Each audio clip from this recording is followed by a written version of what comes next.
গীতা আসলে দর্শন, যে দর্শন বলে জীবনের সব কিছুই পরিবর্তনশীল, যে দর্শন বলে সুখ দুঃখ আসলে মায়া। এর বাইরে বেরিয়ে জীবনকে দেখতে হবে। ক্রোধই মানুষের বুদ্ধি গ্রাস করে। গীতার কথা যদি আয়ত্ত করে ফেলতে পারেন, আপনি কোনো দিন পরাজিত হবেন না। জীবনের সার মর্ম গীতায় রয়েছে। মহাভারতের যুদ্ধে দ্বিধাগ্রস্ত হয়েছিলেন অর্জুন। পরিজনদের বিরুদ্ধে কিভাবে যুদ্ধ করবেন সেই প্রশ্ন তুলেছিলেন। অর্জুনের রথে ছিলেন শ্রীকৃষ্ণ। যুদ্ধ জয় পরাজয়, জীবন মৃত্যু, ক্রোধ ইত্যাদির মধ্যে আবৃষ্ট রথারূঢ়কে জীবনের পথ দেখিয়েছিলেন মাধব। গান্ডীব ফেলে দিয়েছিলেন অর্জুন। শ্রীকৃষ্ণের কথায় অর্জুন জয়ের পথ দেখেন।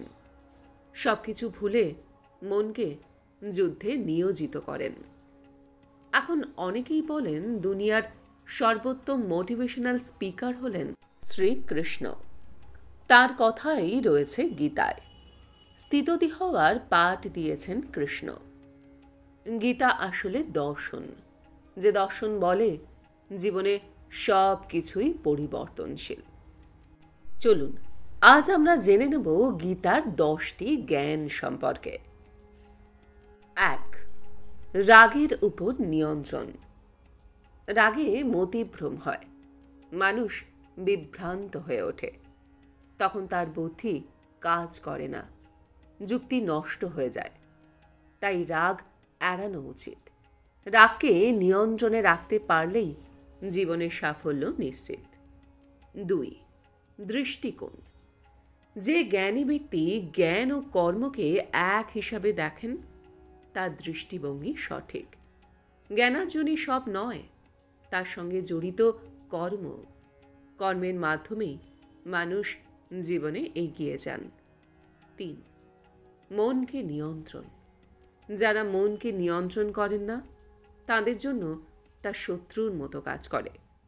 মনকে নিয়ন্ত্রণ করা জরুরি। জীবনে উন্নতি করতে গেলে মনের ওপর নিয়ন্ত্রণ করা জরুরি। মনের ওপর দখল থাকলে চট করে কেউ ভেঙে পড়ে না। সুখ দুঃখকে সমান জ্ঞান করে এগিয়ে যান। 4.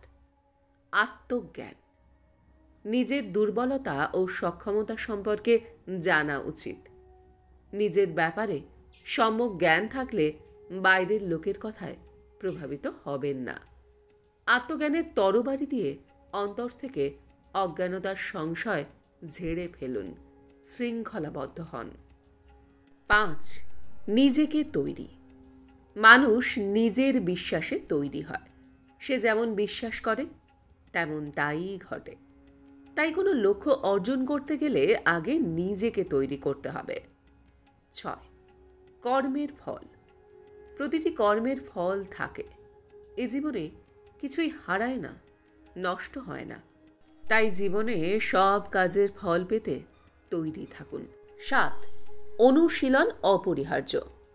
মন অস্থির এবং নিয়ন্ত্রণ করা কঠিন, তবে অনুশীলনের মাধ্যমে তা নিয়ন্ত্রণ করা যায়।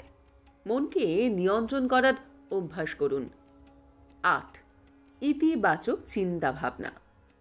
একজন মানুষ যা ইচ্ছে তাই হতে পারে, যদি সে অবিরত আত্মবিশ্বাসের সাথে কাঙ্ক্ষিত জিনিস পেতে কর্ম করে চলে। 9. মানসিক চাপ দূর করুন।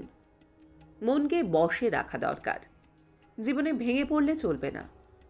সুখ দুঃখ আসতে থাকবে। 10. ফলের প্রত্যাশা নয়। কখনো ফলের প্রত্যাশা করে কর্ম করবেন না। ফলের প্রত্যাশাই হলো সবচেয়ে বড় সমস্যা। কারণ মনের মতো ফল না পেলে ব্যক্তি ভেঙে পড়েন। আবার ফল প্রত্যাশিত হলেও অতিরিক্ত খুশি প্রকাশ করার দরকার নেই। ফল যেমনই হোক, স্বাভাবিক থাকুন, স্থিতধী হন আপনি।